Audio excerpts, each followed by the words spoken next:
Hi అండి. ఇదేనండి నా ప్రాబ్లము.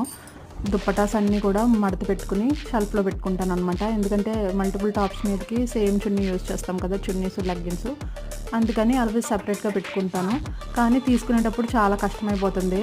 కనిపించట్లేదు. మడత పెట్టి పెట్టుకున్నా గానీ కంగారులో తీసేటప్పుడు అన్నీ చిందరవందర అయిపోతున్నాయి. సరే మళ్ళీ ఒకసారి మడత పెడదామని తీశాను. కానీ ఎన్నిసార్లు మడత పెట్టినా మళ్ళీ సేమ్ ప్రాబ్లమే. కంగారులో తీసినప్పుడు అన్నీ చిందరవందర అయిపోతున్నాయి. అందుకనేసి ఇంట్లో అట్టపెట్టెలు ఉంటే ఇందులో పెడదామని ఐడియా వచ్చింది. ఇలా చిన్నగా ఫోల్డ్ చేసుకుని పెట్టుకున్నానండి. మొత్తానికి అన్నీ సర్దేశాను. ఈ ఐడియా అయితే నాకు చాలా బాగా యూజ్ అవుతుందండి. ఏ అట్టపెట్టెలో మనకు కావాల్సిన చున్నీ ఉందో ఈజీగా కనిపిస్తుందనమాట. ఒకదాని మీద ఒకటి పెట్టేసుకోవచ్చు. ప్లేస్ కూడా ఎక్కువ ఆక్యుపై చేసుకోదు. చూడండి చాలా నీట్‌గా ఉంది కదా! ఈ టిప్ కనుక మీకు నచ్చితే లైక్ చేయండి. ఆన్‌లైన్‌లో దుపట్టా హ్యాంగర్స్ అని ఉన్నాయండి. కానీ అవి పెట్టుకునే ప్లేస్ లేకే హ్యాంగ్ చేసుకోవడానికి ఈ ఐడియా చేశాను. లాంగ్ వీడియో కూడా చేశాను. ఒకసారి డీటెయిల్‌గా చూడండి. Thank you for watching. Please do subscribe.